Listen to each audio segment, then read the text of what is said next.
Alright, welcome back, guys. Just got done watching the Ultimate Avengers 2 movie, which also came out in 2006. And I was a big fan of the first one. I just did the review of that movie. So I wanted to go ahead and watch the second one. And I have to say, personally, I prefer the second one. There wasn't any cool Hulk smashing scenes, even though he's on the cover of the movie. He only does like one thing, maybe, so there wasn't really much Hulk here. However, the reason I prefer the second one is it's kind of like when Marvel or any comic book to live action film starts off with a reboot. You got to start with the origin. You got to go through them getting their powers before they start to get, villains and fight, and you see new powers and stuff. You have to get through the basic powers first. So for the first movie, it was more about them finding the Avengers and putting the Avengers together as a core group. And this one, they're already a team. They already know the characters. So they just kind of go out there and let them finally just be the Avengers. So that's why I really like this one a lot better. I thought it had really cool action scenes in it. Animation was perfect, just like the first one, except for one spot, which I'll get into. But yeah, I like this one, and it also introduced the Black Panther into the group. So the movie starts off and we see Wakanda, the home of the Black Panther. They're having a ceremony, and the Chitauri, the aliens from the first movie, are also the villains in this one. So the Chitauri attacks the king of Wakanda. It's not T'Challa, he hasn't become king yet, but his father is like having the ceremony, and a soldier is brought over the fence by the Chitauri and just explodes. Now what the king does is calmly turns and walks to his Black Panther room, I guess, very slowly while having a conversation. And I'm just thinking, he sees this guy get killed, he sees an alien invasion about to happen, and he just calmly walks to the back. He doesn't run, he doesn't, like Superman, start ripping off his clothes to his costume and just goes and fights. No, he calmly walks away. I thought that was really funny. But so the king goes to fight the aliens, and he gets attacked by a Nazi. The Nazi from 1945 in the first movie, who has Chitauri technology. T'Challa shows up, and the king attacks the Nazi in order to protect T'Challa, and they fall off a cliff. So the king dies. However, the Nazi just gets up, cracks his neck, and walks away. He's completely fine. After the funeral, T'Challa goes into the Black Panther room because now it's his turn. He's taking over the role of the Black Panther. And he sees a picture of Captain America fighting the same Nazi he just saw. So he wants to go talk to Captain America and find out what information he can get on this Nazi guy. So it cuts to Captain America, who's fighting some Hydra agents. That's another cool thing about this movie. Some agents here actually get killed by acid. They kill people in these movies. It's not really gory like for adults, and it's not really a kiddie movie. I mean, people die in these animated movies. So, yeah, I was definitely surprised when Captain America's fighting these Hydra agents. They try to escape in a van. He throws the shield. It causes the van to wreck. They hit this tank full of acid, and it just melts them. Black Widow shows up and tells Cap not to be so reckless. He needs to call for backup. She tells Nick Fury, and they try to tell Cap that he needs to take some time off. Cap leaves, and Fury says that if he doesn't listen, he's going to lock him up like Banner. Then we see Bruce Banner, and my God, this poor guy. He is trapped in some room, being questioned by a guy who's got a grudge against him for something in the past. Whenever he gets angry, they're asking him questions about why did you think you should turn into the Hawk? Just ridiculous stuff. Real douchebag, this guy. And whenever Banner gets angry, they blast him with gas so he doesn't turn into the Hawk. And I'm just thinking, man, Banner's life is so miserable. But, that's his character. That's the Hawk, and that's Bruce Banner. Black Panther goes to see Captain America while he's sleeping. He breaks into the guy's house. So, of course, Captain America fights him, beats him up, and S.H.I.E.L.D. shows up to help Captain America. Panther wants to know about the Nazi. He explains about the aliens. Nick Fury tries to tell T'Challa that if they open up their borders of Wakanda to the Avengers, they'll come and help them. But he refuses. He just came for advice, and that's it. He leaves. So then we see Giant Man and Wasp. They're trying to get Giant Man bigger. He can't go past 60 feet. Wasp tells him that he needs to also practice shrinking because his body hasn't shrunk in a long time and he may not be able to withstand the pressure. But he refuses. He says he doesn't want to be a small superhero anymore like Ant-Man.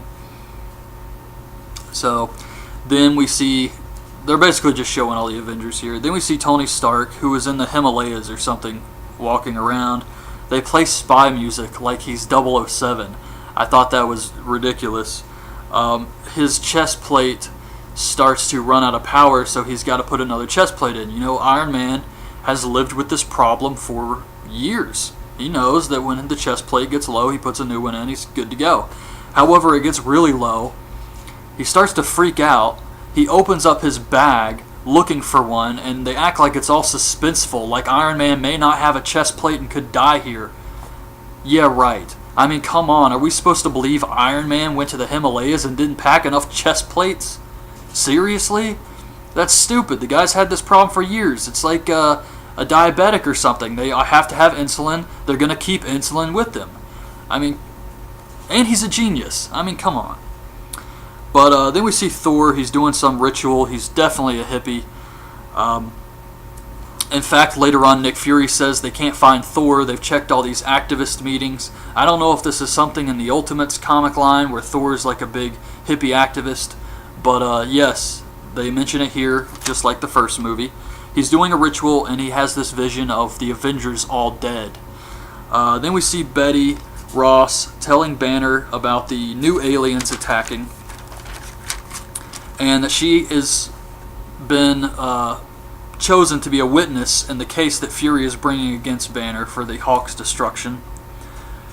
Fury briefs the Avengers on the Nazi and tells them that he's a Chitauri shapeshifter, and he is the aliens version of a super soldier like Captain America is for us. But because Captain America has history with the Nazi, he puts Black Widow in charge. He doesn't want Cap to get too personal with this mission. The Chitauri send the Nazi a message from space saying they need the meteorite in Wakanda. The Avengers arrive in Wakanda. Panther agrees to take Captain America with him. However, the others have to leave. So he tells them to go back to the ship. The other Avengers get in a fight when some soldiers see them, though, in the forest. They shoot Giant Man with these arrows. I guess they're poison, because after the fight, Wasp says he was poisoned. However, they shoot Giant Man with all these arrows. Giant Man's like, and Wasp comes to save him, and the soldiers retreat.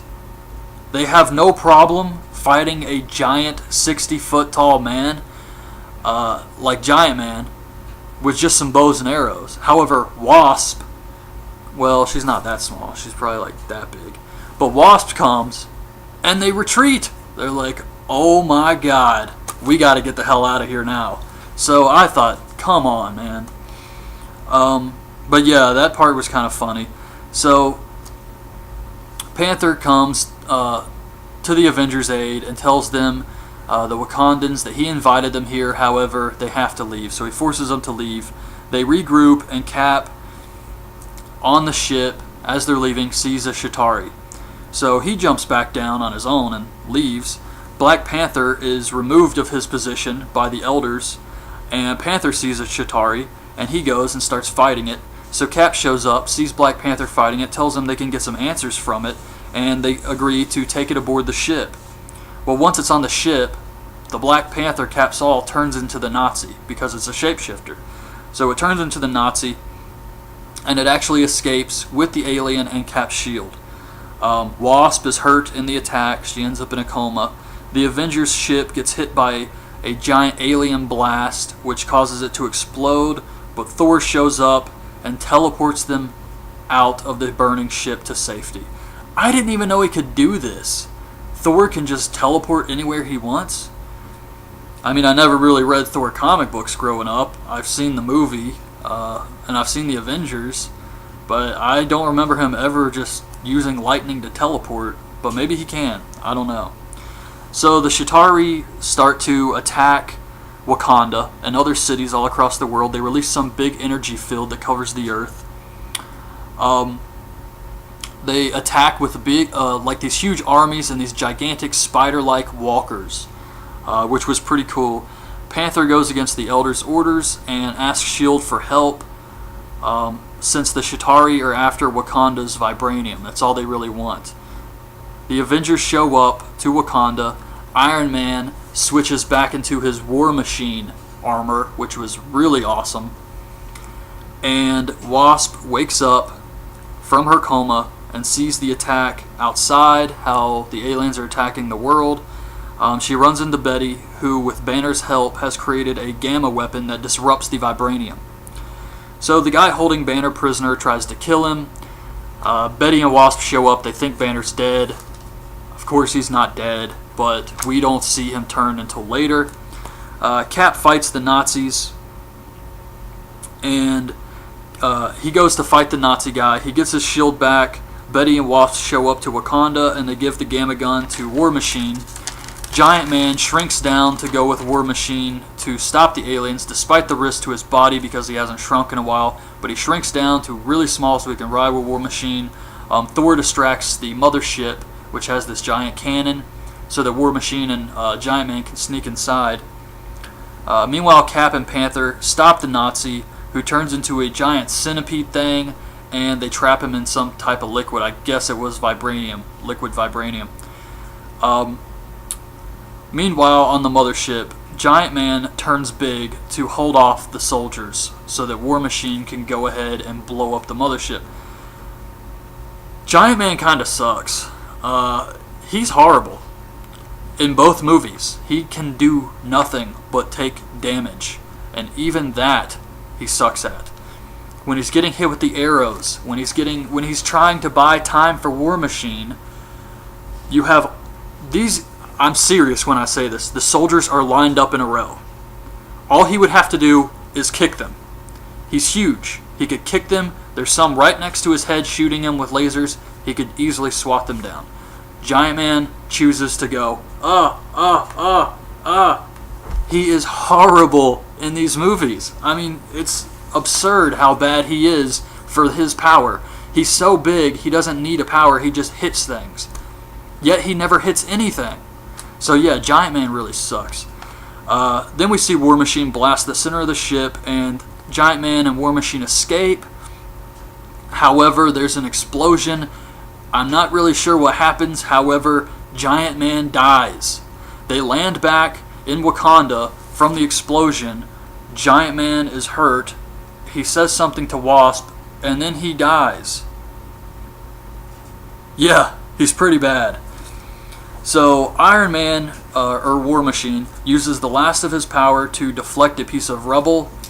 However, Thor saves him, which was also something really funny here, because Thor wakes up because he was hit by a cannon or something. Iron Man is in bad shape. He used all his power, so Thor uses the lightning and saves Iron Man's life.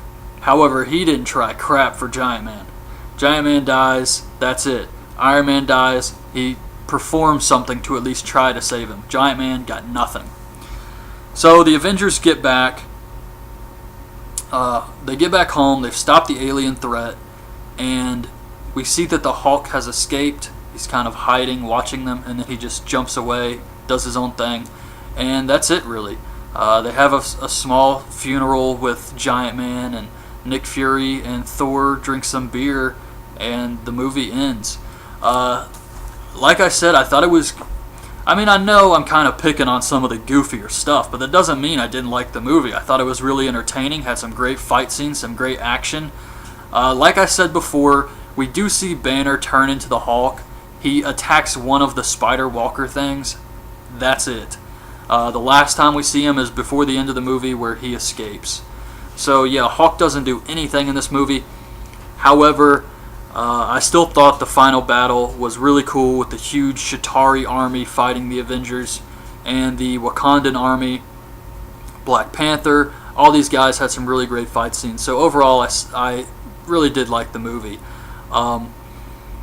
I was just picking on some of the goofier things in there, but Giant Man, I will have to stand by the fact that he does suck because he's horrible. I can't think of anything he's ever done that was actually helpful to the team besides take damage while the others can regroup. He can sit there and get beat up so that the others get a chance to actually fight the bad guys. That's really all he's good for. But other than that, that's my review of Ultimate Avengers 2. I was thinking, because I was looking for some more Avengers stuff on Netflix, and they have the first season of the cartoon show. So I thought maybe I would watch those episodes and do a review of Season 1 of the Avengers cartoon. So I may do that soon. But yeah, definitely check these out. If you have Netflix Instant Stream or any of that stuff, it's all available on there. So you can go watch these movies. This one was about an hour and 10 minutes, just like the first. So yeah, they're definitely fun to just sit and watch for an hour. So definitely check those out. I hope you guys liked the video. Leave your thoughts on it in the comments below. And that's it, guys. So thanks for watching.